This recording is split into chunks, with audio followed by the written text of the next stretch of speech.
Os olhos do Senhor buscaram o meu, o teu, o dela. E no encontro desses olhares, Luía percebeu que o que era festa para uns, para outros, seria pretexto. Quem de vocês dançava no centro? Perguntou o capataz, e o som parecia martelo em tábua.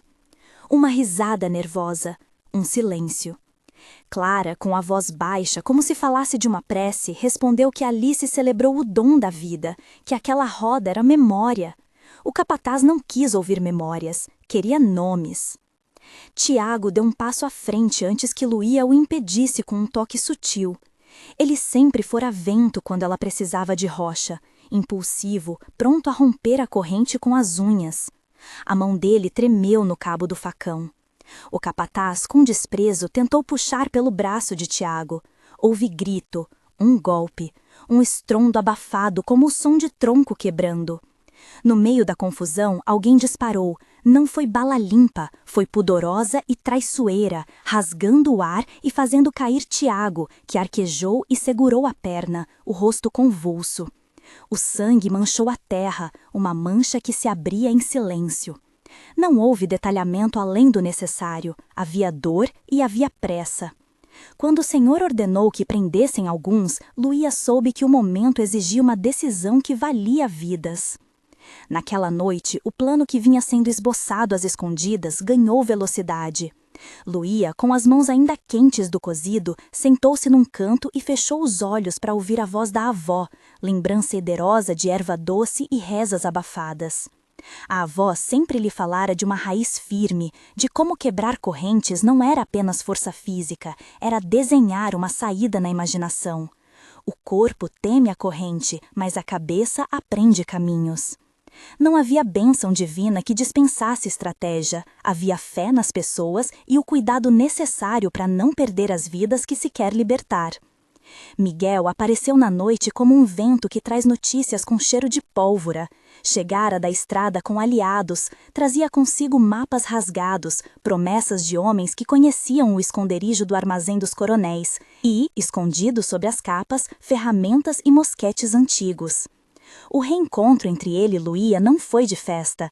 Havia alívio, sim, mas também uma pergunta não dita: como confiar em quem andou fora por tanto tempo?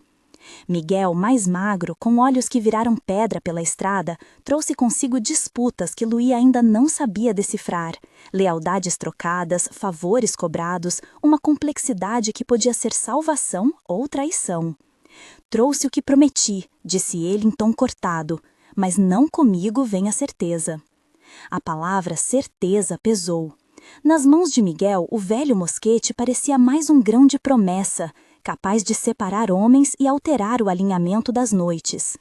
Tiago, com a perna ferida, apoiava-se num bastão e cuspia palavras de raiva que transformavam cada sílaba numa fagulha. Clara, com as mãos tremendo, guardava a voz como quem conserva um frasco de licor raro, pronta para erguer canto que cura e instiga. Luía ouviu cada um e, como sempre, falou de modo que ninguém pudesse flanquear a sua decisão. A gente não pode apenas sair batendo na porta, disse ela, firme. Precisamos arredondar passos, ganhar quem pode dar abrigo, buscar munição e provar às pessoas que não somos sombra de loucura. Miguel contou do local, um armazém esquecido na margem da estrada dos tropeiros, onde os senhores guardavam ferramentas e mantimentos, às vezes também armas esquecidas. A ideia era ir até lá à noite, recolher o que fosse possível e, se conseguisse, juntar-se à resistência que vivia na mata, homens e mulheres que ensinaram a Luía tempos atrás como seguir trilhas sem deixar rastro. Mas a resistência não aceitava qualquer rosto. Exigiam prova, confiança forjada em risco, e sabiam que a mata é tanto abrigo quanto câmara de julgamento. O plano mal nascera quando notícias chegaram da Casa Grande. A Sinhá, humilhada por um rumor, ou talvez por medo de perder a autoridade frente ao marido, havia pedido repressão exemplar. O senhor corpulento queria exemplo para toda a região. Homens da tropa doméstica foram convocados, cavalgadas previstas para romper o silêncio das barrancas. A pressão crescia como corda sendo apertada no pescoço de coisas que respiravam. Havia dois caminhos: recuar e preservar as vidas ao custo do sonho, ou romper e aceitar o risco de chamamentos que poderiam consumir tudo. Luía percorreu na mente as histórias de sua avó.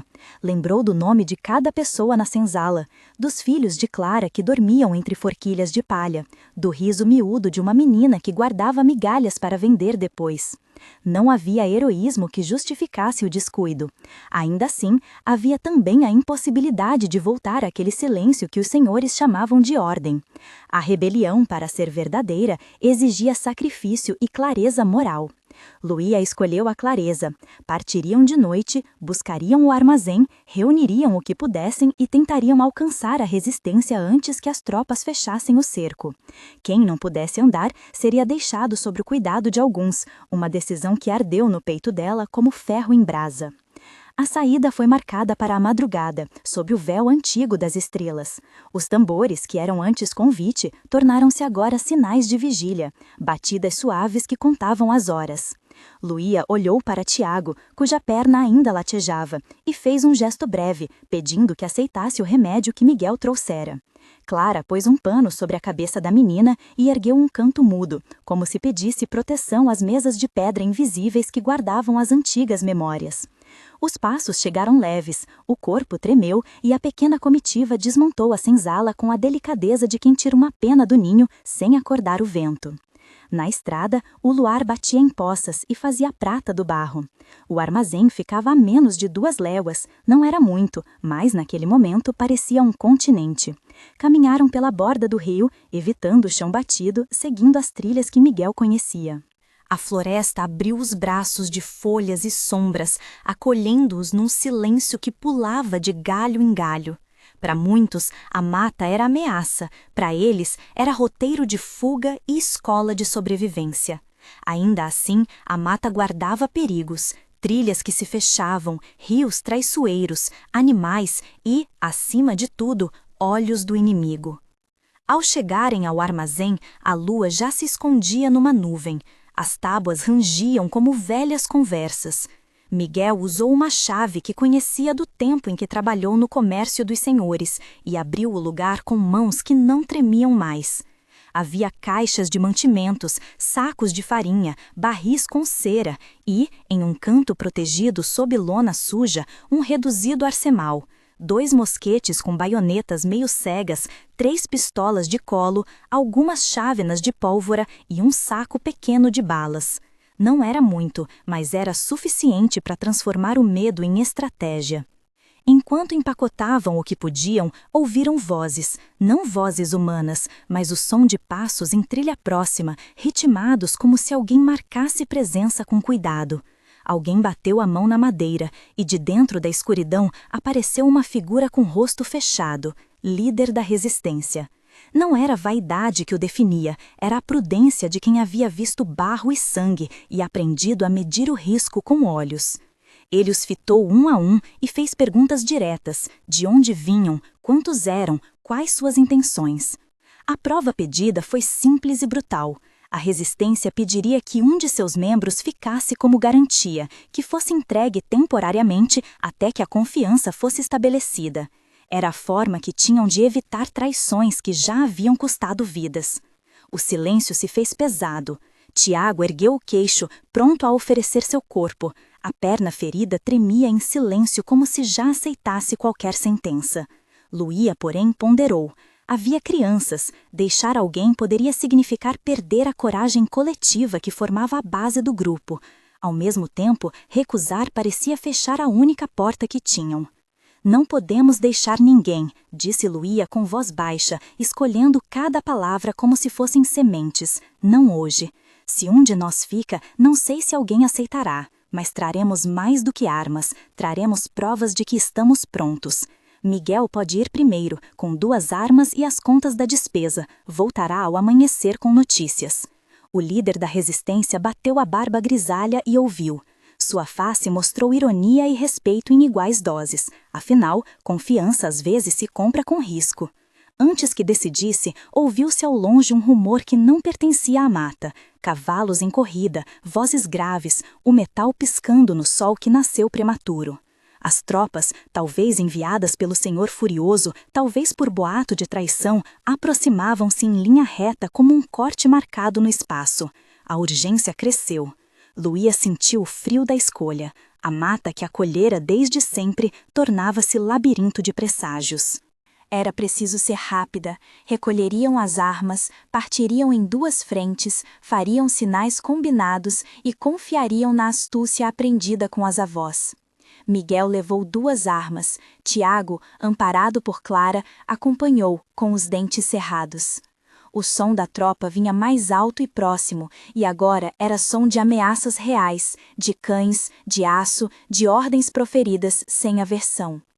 Quando enfim deixaram o armazém, a lua reentrou, tímida e manchada. A mata aceitou os passos e ao mesmo tempo sussurrou a história das trilhas. Luía, no centro do grupo, sentiu cada corpo como um pulso que ajudava a manter viva a febre do plano. Tinham armas e uma rota de fuga, tinham fé na resistência e uma estratégia que ainda não garantia vitória. Mas o que tinham de sobra era a certeza de que não podiam mais aceitar o silêncio que os senhores vendiam como paz. A tropa surgiria a qualquer momento entre as moitas. O galo, que começava a clarear o mundo, parecia atrasar-se, como se o tempo hesitasse. Luía ergueu a mão, pedindo silêncio absoluto, e os tambores da senzala ainda martelavam em sua memória como um coração que não se permite dormir. Havia ainda quem não havia partido, quem ficara trancado, quem fora preso no meio da confusão, quem esperava na soleira da casa grande pela mão que nunca viria. A escolha feita naquela madrugada não apagava a culpa de deixar pessoas para trás, apenas a tornava combustível. Eles avançaram para as trilhas que sabiam desviar do caminho batido. Cada folha que estalava era um aviso. Ao longe, vozes, cavalos, o tilintar de armaduras rústicas como folhas secas. A borda da mata os engoliu. Luía prisou o barro molhado e sentiu o nome da avó como um murmúrio de incentivo. Não havia glória nos seus passos, apenas uma determinação molhada em suor e medo. A noite já não pertencia a nenhum senhor, era deles, por ora, mas a liberdade carregava o preço da perseguição. Enquanto a floresta abria caminho, uma fogueira distante tremeluzia como chama de chamada. Do outro lado do rio, homens se reuniam com bandeiras improvisadas. Eram os da resistência ou talvez uma patrulha de senhores que se aproximava com intenções de varrer qualquer sombra. A dúvida se transformava em mapa, seguir reto e enfrentar ou contornar e esperar reforços. Miguel olhou para Luía e nela encontrou a resposta que sua força procurava. Se buscamos o lugar onde tudo muda, disse ele, voz cheia de calor contido, é agora. Ou fazemos com tudo o que temos, ou nos apagamos. Luía concordou sem falar. A decisão ecoou como pedra jogada em rio escuro. Eles se dividiram em pequenos grupos, torcendo para que a noite cobrisse seus rastros. Cada sapato marcava história na lama. E por trás das árvores, o bater de cascos crescia como tempestade. Quando surgiram as primeiras lanternas, a mata tornou-se labirinto de sombras e faces.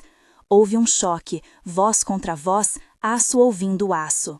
Não foi massacre cinematográfico nem épico romântico.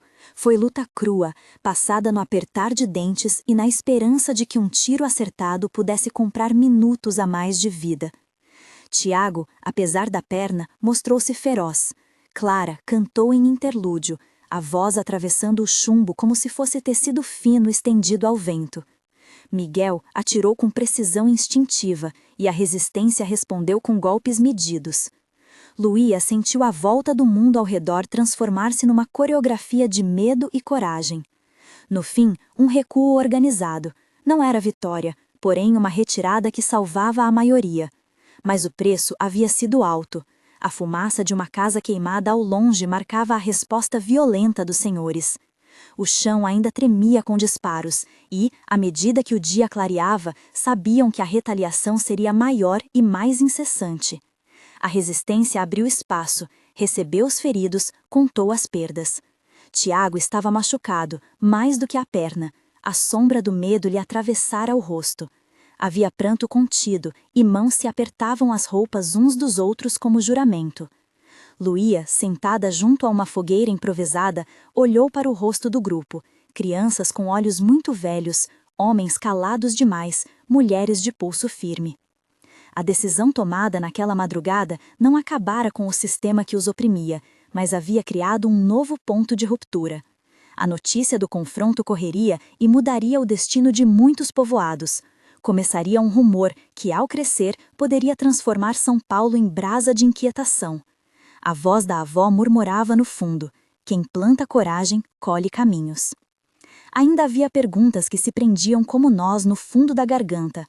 Como conseguir mais munição antes que tropas chegassem? Como angariar mais gente sem expor quem ficara? Quem poderia negociar com a resistência sem perder honra? Que preço o povo aceitaria pagar?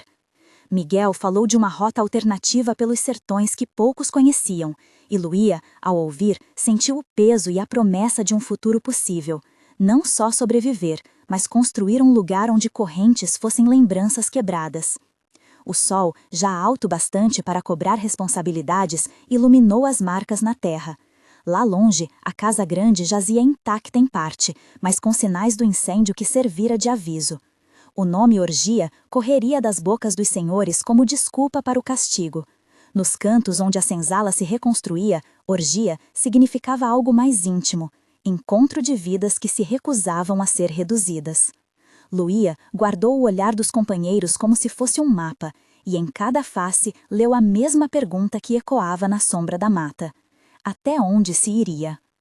Eles ainda tinham de preparar a próxima movimentação: munição, abrigo, alianças. E a resistência, que agora os conhecia melhor, porém ainda desconfiava, exigiria a prova de que os fugidos não eram quimeras. Foi acordado que, antes do próximo clarear, enviariam mensageiros para cidades próximas, buscariam aliados entre escravizados de propriedades vizinhas, tentariam tocar a campainha de abolicionistas que, embora raros e distantes, existiam. Era risco e necessidade entrelaçados. No alto das colinas, sobre o casario, um corvo observava. O mundo continuava a girar, indiferente e ao mesmo tempo atento às mínimas faíscas. Luía sentiu a responsabilidade pesar no peito como caixa de ferro, mas, ao ouvir o canto de Clara, sorriu com a rigidez do rosto e soube. Ali, naquela mistura de medo e fé humana, nasce a semente de histórias que mudam destinos. A corajosa orgia daquela noite, de dança, de reunião, de ousadia, havia sacudido a ordem. O que vinha pela frente não seria uma única batalha, mas uma longa série de decisões e sacrifícios que testariam o limite da esperança. A mata respirava ao redor e, sem que ninguém pronunciasse, foi traçado o próximo passo.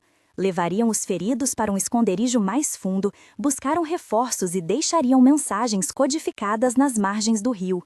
E, sobretudo, impediriam que o nome orgia servisse de pretexto para apagar vidas. O destino de São Paulo poderia, naquele mosaico de atos pequenos e grandes, inclinar-se para uma nova direção. Mas antes de se moverem, Luía quis olhar pela última vez o céu que os viera cobrir naquela fuga. As estrelas ainda estavam lá, testemunhas calmas. Ela deixou escapar uma prece contida, não dita em palavras, apenas sentida. Proteção aos que ficavam e coragem para os que partiam. Em seu bolso, um pedaço de corda, herança da avó, lembrava que correntes podem ser torcidas até se romperem e que cada nó desfeito era um passo rumo à liberdade. Os primeiros sinais de movimento na trilha anunciaram que homens armados voltavam a avançar. A comitiva se pôs em marcha novamente, cada qual carregando o que podia, cada qual levando consigo a lembrança do que se perdera e a chama do que pretendiam ganhar. À frente, a resistência esperava com olhos alinhados. Atrás, a Casa Grande retomava o desenho de poder que sempre exercerá. No meio, Luía e os seus carregavam a certeza de que um novo capítulo se abre, não apenas para eles, mas para toda a terra que testemunhara aquela orgia que ousou desafiar a ordem. E enquanto se afastavam, um rumor começou a correr pela estrada, de que 8 escravos e uma sinhá haviam sido vistos juntos na noite da festa. Rumor que mudaria mãos, julgamentos e caminhos. Havia ainda muito a decidir, muito a planejar, e a sensação de que o preço da liberdade só se revelaria nos próximos encontros com o inimigo. Luía sabia, a luta começara de fato e não haveria volta simples. Seguiram para a mata, com os tambores do passado batendo nos tímpanos e com a certeza de que a história os observava, pronta para registrar quem de fato teria coragem de escrever um novo destino para São Paulo. A mata engoliu-os como quem guarda segredo antigo. Caminharam em revoada curta, rente ao solo, os feridos no meio do grupo, os mais aptos nas pontas, com Miguel guiando por atalhos que lhe vinham da memória de caçadas e de fugas. O cheiro da terra molhada subia em cortes, misturado ao fumo que ainda vestia alguns pelos e ao suor seco da noite anterior. Clara puxava os passos lentos das crianças com um braço e, quando a luz permitia, punha a outra mão na testa dos que queimavam de febre. Seu canto era baixo, uma cantilena sem letra fixa, que dava compasso e cobria um medo que não se desligava. Luía ia no centro, o pedaço de corda no bolso como uma testemunha íntima. A cada tronco que passavam, suas mãos lembravam os movimentos que a avó lhe mostrara: torcer, puxar, romper. Não para partir madeiras, mas para lembrar que o irromper das correntes às vezes vinha com um gesto firme e repetido, não com um só puxão desesperado. Havia simplicidade naquela lição, e crueldade também, porque a simplicidade exigia coragem que muitos julgavam não ter. A trilha abria e fechava, ora suavemente, ora com chagas de raízes que forçavam a marcha. À margem de um igarapé deixaram a primeira mensagem: 2 pedras alinhadas e um furo na casca de um cajueiro, onde enfiaram uma tira de pano cuja cor, sabem os combinadores, significava que viriam em 3 noites. Miguel raspou a casca com uma faca, traçando o sinal que a resistência reconheceria. Não se falava o nome do aliado em voz alta, chamavam-no apenas de O Norte, por prudência e por costume. Aquela modesta cartografia de gestos e sinais era mais segura que qualquer palavra em meio a espiões. A primeira aldeia de resistência que encontraram não era grande. Situava-se numa clareira protegida por árvores grossas e vinha de uma combinação de colonos fugidos, escravizados alforriados e sertanejos que haviam decidido por sua sorte em comum. Viçosa, que liderava o lugar desde que o antigo chefe tivera morrido numa surra de patrulheiros, recebeu-os com um olhar que mediu cada rosto como quem conta moedas para saber se dá troco. A sua senzala livre tinha redes e coberturas improvisadas, panelas fumegavam num canto, e no centro, sobre um tronco, crianças trocavam pedaços de fruta como se trocassem segredos de rei. «Trouxeram notícias?» perguntou Viçosa, sem cerimônia, como quem atravessa o presente em busca do risco. Miguel falou primeiro. Contou, com economia de palavras, o incêndio, a festa, a fuga pelos fundos, a reorganização rápida diante da perseguição, não em tom de relato sensacional. A verdade ali já era suficientemente dura, mas para que Viçosa avaliasse a real capacidade daqueles que batiam à sua clareira. Quando Miguel citou a rota pelos sertões, Viçosa ergueu a cabeça, mediu a mata além da aldeia e fez uma pergunta que abriu a conversa em 2 frentes. E a Sinhá? A história da dama mesclada a nós é diferente. A menção da Sinhá trouxe-se como sombra. Luía sentiu um ressoar antigo nas palavras de Miguel. O rumor que correra pela estrada podia tornar-se veneno se alcançasse ouvidos de senhor. Viçosa não se interessava por honra de branco nem por escândalo social. Perguntava com frieza estratégica: se a Sinhá estiver envolvida, o preço sobe, e nem sempre em moeda. Clara, que havia ouvido parte do diálogo, aproximou-se devagar e falou com voz que rompeu o ar tenso. Se uma mulher branca escolheu ficar com quem corajoso foi, isso pode amplificar o ódio, mas também pode abrir passagens onde o medo impedia. Não sei julgar a alma dela, sei treinar meninos para correr sem olhar para trás. Houve um silêncio. Viçosa acenou, e Luía percebeu que a resistência mediria o valor por consequência, não por intenção. Provar que não eram quimeras exigiria riscos, capturar provisões, incendiar um celeiro de senhores para atrair patrulha e assim dispersá-la, ou libertar cativos que serviriam de testemunho vivo. Cada ato aumentaria a chama, mas também poderia acender retaliação mais cruel. A decisão, então, foi tomada pelo conjunto. Fariam primeiro uma missão de reconhecimento e resgate. 2 homens e 2 mulheres, com Miguel e Clara entre eles, partiriam naquela mesma noite para uma fazenda próxima, onde rumores de outros fogosos circulavam. Luía olhou para a clareira como se esta fosse um mapa de possibilidades. Sabia que não podia ficar imobilizada por medo. A história a acostumara a que as decisões pesam mais do que as certezas. Acordou então com Viçosa que seriam 5 dias até a travessia principal pelos sertões. O tempo servia para reunir mais gente, curar feridos e para que mensageiros alcançassem os pontos onde a aliança com outros crioulos podia brotar. Mensageiros, 2 cavaleiros rápidos e um homem que falava em poucas palavras, a quem chamavam Bento, partiram ao cair do sol, com o peso de pedidos e promessas costurado ao peito. A noite veio densa, cobrindo tudo. Ao lado de uma fogueira pequena, Luía sentou-se, passou a corda entre os dedos até que seu nó preferido surgisse. Clara trouxe-lhe água e pousou a cabeça sobre os joelhos de Luía por um instante, a imagem de uma companheira que descansava como quem confia. Miguel aproximou-se e o olhar que trocaram foi de quem não precisava falar muito. Há uma vereda, disse Miguel, em voz baixa, que segue um antigo leito de boiadas. Conduz a um rincão onde o sertão começa a abrir-se em chapadões. Ninguém que passa por ali vai rir da fome, mas é difícil de perseguir. Se os homens do Senhor virem fumaça, teremos de dispersar em pequenos grupos. Eu sei cavalgadas que podem cortar o ouvido de um cão e não ouvi-lo voltar. Luía olhou para a escuridão e pensou nas crianças que carregavam marcas do fogo. Era uma lista de rostos que pedia liberdade com a mesma força que exigia segurança. E a mulher que ajudou? Perguntou ela, sem o nome. Miguel fez um sinal negativo. Não a vimos partir conosco. Alguns dizem que se quedou, e disse a palavra quedou com o mesmo cuidado com que se fala de quem escolheu morrer. Outros, que foi vista em carruagens logo após a confusão. Rumor e verdade se misturam. Luía fechou os olhos. Um destino que se abre raramente deixa de ter sombras. A coragem que carregavam vinha também de uma necessidade de proteger a quem restara, de impedir que o nome orgia fosse arma para erradicar corpos. Era preciso simular força, demonstrar que podiam mover-se com organização e que não buscavam apenas escapar, mas alterar uma ordem que se alimentava de humilhação. Quando a pequena patrulha de reconhecimento se pôs em marcha, a lua já estava alta e os insetos faziam uma harpa contínua.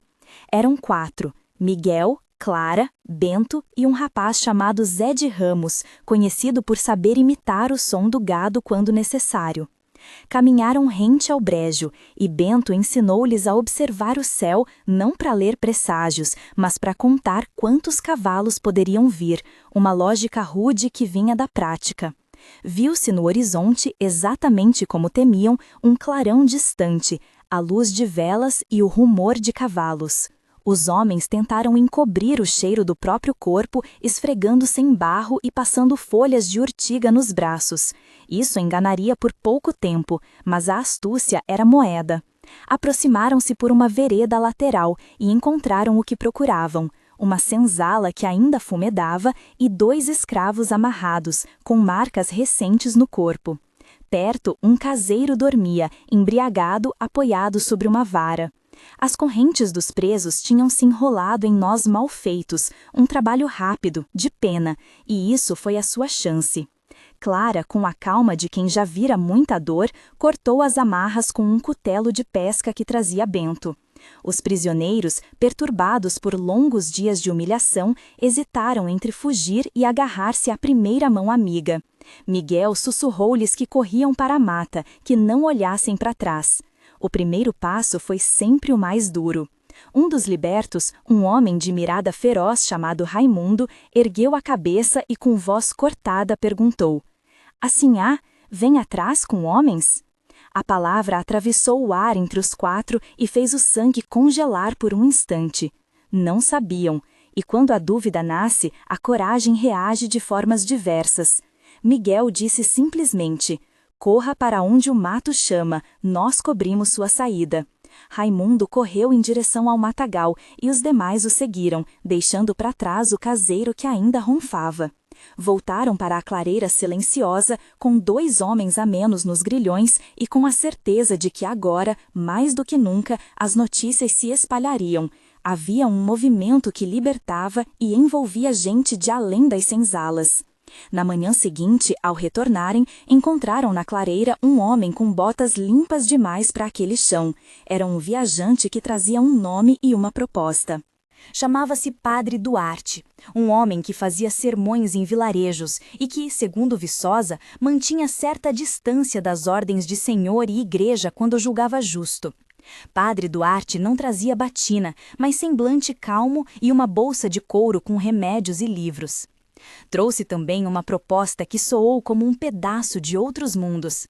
Oferecia um caminho de ocultação para pessoas que quisessem deslocar-se para uma fazenda abandonada além do rio, cujo donatário havia morrido e cujos herdeiros a esqueceram por conta de litígios. Nessa fazenda há celeiros cheios de farinha, disse Duarte, e 2 barcos velhos no pequeno porto do braço do rio. Podem ser reparados. É perigoso sim, mas é melhor que marchar por trilhas abertas. E a igreja, oferecendo abrigo, muitas vezes corre risco. Não prometo bênçãos, prometo trabalho e refúgio temporário. Viçosa avaliou, fez contas com a boca cerrada e aceitou. Luía, contudo, quis saber do preço. Padre Duarte respondeu com uma expressão que não se nutria de heroísmos. O preço é a verdade. Os homens que chegarem saberão quem vocês são. Haverá gente que deixará de ir porque teme, outros se juntarão porque acreditam. Não posso prometer silêncio eterno, apenas coerência em quem me confiar. Acordaram então uma partida. Os feridos mais graves ficariam nos abrigos da clareira, guardados por alguns voluntários. Os outros, sob cobertura de noite, haviam de marchar até a fazenda do rio. A passagem exigiria paciência, conserto dos barcos, coleta de mantimentos e a distração de patrulhas com pequenos ataques de fogo controlado. Era uma operação que se parecia com um bailado mortal, cada passo coreografado para não ferir demais os que já andavam feridos. Luía, ao preparar a carga, sentiu a presença de um perigo íntimo. Traição não vinha sempre por ódio direto, vinha muitas vezes por medo vendido a um gesto de covardia em troca de livre passo. Havia entre os seus alguém que reconhecera a Casa Grande, e se o rumor sobre a Sinhá chegasse aos homens do Senhor com detalhes, poderiam prometer recompensas a quem falasse. Por isso, Luía convocou uma reunião curta, sob o risco de serem ouvidos, e disse: quem não pode partir, fica. Quem partir, segue a ordem. Não perguntem, não contem a história. Se o rumor correr, teremos de depender uns dos outros como pólvora e água. Quem se vende pelos medos dos outros, certamente nos queimará. Ninguém contestou. O que ela falou teve dureza de medida, mas também de proteção. Clara limpava facas ao lado e Miguel ajeitava a manta de remendo numa mochila. Havia uma determinação cristalina no ar. A liberdade que buscavam não permitiria que pequenos gestos de covardia diluíssem a coragem que vinha formando-se desde a festa que fora chamada de orgia. Quando a lua subiu inteira e os barcos ainda gemiam nas tábuas, houve o aviso. Um mensageiro trouxe notícia de fumaça distante, no sentido oposto ao da estrada que imaginavam. O chefe da Casa Grande havia aparentemente enviado emissários a outras fazendas, e o rumor multiplicava-se. Viçosa ouviu e respirou fundo. Logo virão patrulhas, disse. Precisamos partir agora, antes que o cerne da cidade se inflame. Se esperarmos 5 dias, talvez não haja quem reste partir. A decisão foi tomada em silêncio. Prepararam então a travessia noturna. Menores e enfermos foram acomodados em sacos aquecidos com ervas, e os que podiam carregar partiram com o peso de quem anda sem volta. Padre Duarte rezou uma bênção curta e firme, não para abundar o perigo, mas para emoldurar a coragem. Quando Luía subiu ao primeiro barco, olhou para as costas da mata, para a clareira onde deixara aqueles que não podiam partir, e sentiu a corda no bolso como se o fio que a ligava ao passado pudesse, a qualquer momento, servir para arrastar a todos de volta, ou soltá-los de uma vez por todas. Os remos mergulharam na água negra. O barco rasgou o rio com silêncio cego. As estrelas pareciam velhas testemunhas que assentiam com indiferença. Ao alcançarem a outra margem, ouviram um som vindo de lá. Cavalos. E não cavalos de caça, mas de patrulha, cujos cascos batem no chão como martelos de sentença. Viçosa, que ficara para trás, enviou um sinal com um pequeno espelho polido, luz curta, 2 vezes. Era a convenção combinada para atrasa, não cruza. A mensagem chegou, Luía sentiu o frio. Havia homens a proteger e homens a resguardar. A travessia ficou para mais tarde. Pelo menos por hora, o rio era uma fronteira entre o que tinham perdido e o que poderiam conquistar. E no outro lado da margem, entre as sombras das mangueiras, apareceu uma figura montada, com capa escura e o chapéu puxado. Não veio em trote, veio em passo calmo, como quem conhecia bem a arte de observar antes de agir. A face do cavaleiro abriu-se quando ele ergueu uma mão em sinal de paz, mas a paz naquele instante era tão frágil quanto as tábuas do barco. Luía sentiu a respiração suspensa de todos. Aquele rosto podia ser amigo, aliado, ou o sinal de uma traição tecida por língua e moeda. E enquanto a lua testemunhava, o cavaleiro aproximou-se, trazendo no olhar perguntas que, se respondidas, poderiam definir se seguiriam adiante ou voltariam a ser caçados. O cavaleiro desmontou com calma medida. O couro das botas rangia como quem se esforça para não denunciar o passo. Trazia a capa grudada ao corpo pela umidade da noite, e o chapéu cobria-lhe os olhos. Quando deixou o cavalo nas rédeas de um homem do pequeno grupo de Luía, um rapaz de voz curta e olhar atento, seus dedos estavam vazios de luvas e cheios de terra. Não falava muito, e isso serviu para torná-lo mais perigoso aos olhos de quem o observava. Não vim com ordem de gente da casa grande, disse por fim, de voz baixa. Vim avisar. Luía não se adiantou, mantinha-se na proa do barco, uma sombra recortada contra a lua. Ao redor, o resto do grupo apertava-se como se a respiração fosse um bem racionado. Miguel e Viçosa trocaram olhares breves. Clara, com as facas limpas, ceifava as pontas de palha de um cobertor. Avisar de quê? Perguntou Viçosa, sem dó. De que, disse o homem, o senhor da Casa Grande ordenou mandar homens para as estradas ao sul e ao leste. Mas não é toda a verdade. Há um fogo que se espalha entre os arredores. Enviaram patrulhas grandes demais para manter um caminho aberto para quem quiser fugir por onde foge o sangue dos animais. O que quero dizer é isto: se vocês atravessarem agora pelo antigo canal das Taboas, podem chegar até a fazenda do rio antes do amanhecer, mas terão de ir por um atalho que só se faz com fogo sobre as mangueiras, e há risco. Luía observou-lhe o rosto. A voz era verdadeira, mas as palavras carregavam jogo.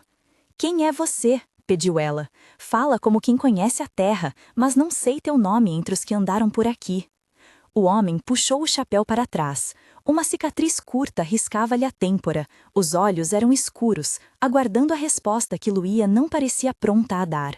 Finalmente disse: Chamo-me Inácio. Fui capataz de um engenho satélite do senhor há 3 anos. Parti quando me recusei a castigar um homem que não havia feito nada. Fugi depois que me bateram por isso. Há meses vivo de noite e sei ler o traço dos cavalos. Sei também que o senhor da casa tem pressa por motivos que não cabem a mim explicar. Vim porque ouvi que vocês iriam esta noite. Luía aprendeu a fala. Havia um esquema de lealdade que fugia à lógica do medo. O capataz fugindo, o foreman que vira a cabeça e agora oferecia corredor, parecia prodígio ou armadilha. Diz com clareza, respondeu ela. Se caíssem na boca deles, quem ganhará? O senhor, com recompensa e casa, ou nós, que queremos apenas fugir? Não vim vender, asseverou Inácio com um gesto brusco das mãos. Vim por outro motivo. Conheço o atalho, passo por ele com os olhos vendados. Mas só levo pessoas que podem se mover sem chamar atenção. Quem traga criança ou cama vai acabar por baterem a porta e prenderem o resto. Não peço que confiem em mim porque sim, peço que confiem no mapa que conheço. Os rostos mudaram como em votação silenciosa. Padre Duarte caminhou alguns passos à frente, as mãos perdidas nas pregas da batina, como quem busca uma reza preparada. E quem sonha com recompensa? Perguntou o padre. Quem pensa abrir a boca por sacrifício de sua pele? Há homens assim em toda a floresta, disse Inácio. Não sou deles. Vim só para ajudar, e falo por pena porque vi o que houve quando prenderam mulheres numa fazenda ao sul. Se esperarem mais, as cercas ficarão patrulhadas. Mas se forem agora, podem cruzar. Luía viu nos olhos do homem a honestidade ou a habilidade de um ator que aprendera a mentir. Havia, porém, outra verdade. A lua se mantinha impassível e os cascos vinham tarde demais. Era preciso optar. Mostrarás o caminho? Exigiu ela. Sim. Não havia sentinelas naquele ponto, só a possibilidade de que, ao fim do caminho, uma patrulha rondasse. Podemos tentar, disse Luía, medindo cada palavra. Mas levaremos apenas os que possam andar por si sem cochear. Traremos depois os que conseguirem. E quem ficar de guarda real, apontou para Padre Duarte, pedirá aos céus não por milagre, mas por tempo. Padre Duarte apenas fez um gesto com a mão, como se a bênção fosse medida em passos e não em promessas vazias. Alguns voluntários ofereceram-se para a distração, pequenas chamas à distância, fogo controlado em um barraco velho que havia ao longo do caminho. Era sujo, era arriscado, mas abriria a estrada como se alguém tocasse fônix no meio da noite. Quem fica para essa distração? Perguntou Luía. Houve mendigos de coragem que surgiram como mãos levantadas, prontos a servir como isco. Inácio permaneceu calado, olhando para o rio que os separava do resto. Finalmente, Viçosa e Miguel contaram entre os que partiriam. Clara deu-me a faca com um nó firme no cabo, para o fogo, para qualquer coisa, e Padre Duarte ficou com a oração no peito e uma vela que tremia como coração. Os preparativos foram rápidos, sem falar com luxo. Pessoas amarraram mantas às costas, fecharam sacos com ervas, esconderam papéis que poderiam denunciar rostos. O vento lambia as margens e o som dos cavalos continuava, um rumor de ferro que fazia o sangue mais fino. Luía olhou pela última vez para a clareira onde haviam deixado os feridos. O lampião de uma das barracas piscou um adeus mudo. Se nos traírem, disse ela, apenas para o grupo próximo, que saibam que haverá fogo para consumi-los assim como nos aquecerá. Não leveis ódio, levai o que puder descarregar. A travessia pelo atalho começou tomada por um fervor contido. Seguiram por entre juncos, pisando a lama que rangia, e os remos foram substituídos por paus. O cheiro de madeira molhada entrou nos pulmões dos que avançavam. A lua começou a diminuir, como se tivesse escutado a pressa e moderado seu brilho.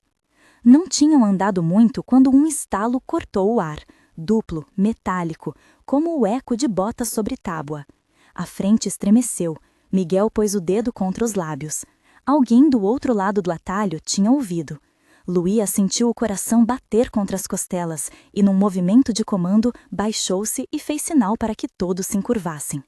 Inácio encostou o corpo a uma árvore, os olhos abertos como duas brasas acesas. Patrulha, sussurrou ele, 2 homens. Passos aproximaram-se, mais ruídos de correias, e uma voz, apenas um som, disse qualquer coisa num português áspero. A patrulha passou rente, vozes a discutir alguma ordem qualquer. O feitiço, naquele momento, residia em que a curiosidade humana é maior que a cautela em muitos, e foram curtos os segundos até que os sons se dissolvessem. Quando ficaram sozinhos de novo, Luía expirou como se soltasse uma corda. Seguem daqui por hora, murmurou Inácio. Há um clarear à frente. Mas se abrandarem o passo um pouco, chegam. Todos entenderam a mensagem. Não era apenas um aviso. Era a promessa de uma estrada que se abria. Entre as sombras, os corações andavam com uma mistura de pavor e alívio. Aconteceu então o preciso. Uma fagulha fora deixada nas margens por quem se oferecera para a distração. Era pouca coisa, um lume que crepitou e subiu, aproximando-se de um palhoço velho que as patrulhas julgavam inútil. O fogo tomou-se e a fumaça começou a subir. Ao longe, o som seco de pancadas, homens reagindo, confirmou que o ardor fazia sua função. Luía ordenou a marcha. Um a um, passaram pelo fundo estreito, emergindo em terra firme que parecia prometer o passo seguinte. A esteira musical do brejo cessava sob as botas. E assim que pisaram firme no solo do outro lado, ouviram um som que os fez congelar pela razão contrária, do medo. Tiros baixos, curtos, 3 ao longe, como se alguém marcasse o ar como uma sentença. Não nos perderemos por aqui, disse Luía, com o rosto como aço. Avançar. E enquanto o grupo se rearrumava, o cavalo de Inácio piou como se sentisse presságio. O homem prendeu o olhar no sul, onde a fumaça do fogo ainda subia, e sem pedir bênção, partiu na frente, conduzindo-os por um caminho que, dali a pouco, haveria de escolher entre exílio e confronto.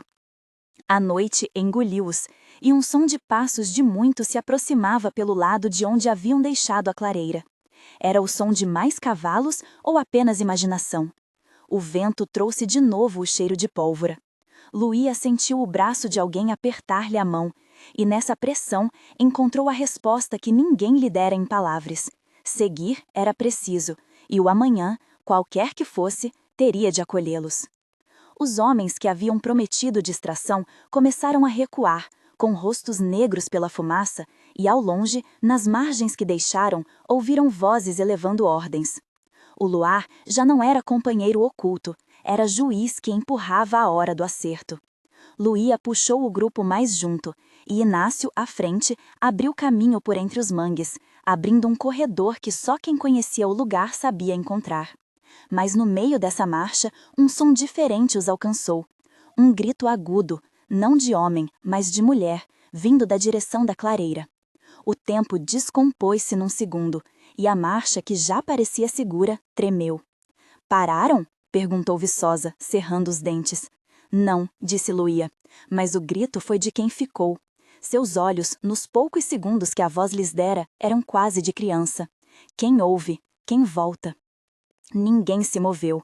A escolha era clara e cruel.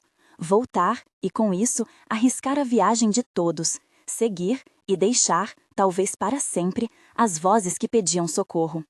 Luía recordou a corda no bolso, a promessa de que o passado podia puxá-la de volta, e soube que sua resposta ditaria destinos. "Vamos", murmurou por fim. "Quem puder, corre. Quem não puder, quem fique, reze. Não mais segundos para decisões que nos desmanchem." E assim, com a noite ainda pesada e o rugir de cavalos vindo de várias direções, eles continuaram, como se cada passo fosse uma prece. E o rio, atrás deles, guardou com água o que deixaram, levando embora o eco do último grito. Em frente, a trilha estreitava-se ainda mais e a sombra de um grande seringueiro atravessou-se no caminho, formando um guarda que os obrigava a andar em fila apertada. Quando a luz do leste começou a empurrar a noite, trazendo um vestido pálido nas bordas do céu, Luía sentiu que algo mudara. As patrulhas que haviam oedido os cercos pareciam menos certos de onde deveriam estar. O fogo havia cumprido seu papel e, por ora, a confusão havia criado uma fresta. Mas antes que o alívio tomasse forma, um som cortou novamente o ar, não de cavalo, nem o som de patrulha. Era um sussurro seco que alguém, bem atrás deles, repetia uma palavra só: "Parados." Luía parou, olhou sobre o ombro, e com a caula que só quem conduz pode ter, respirou, aguardando ouvir o motivo daquela voz. Era o prenúncio de que naquela madrugada a liberdade ainda estava por conquistar.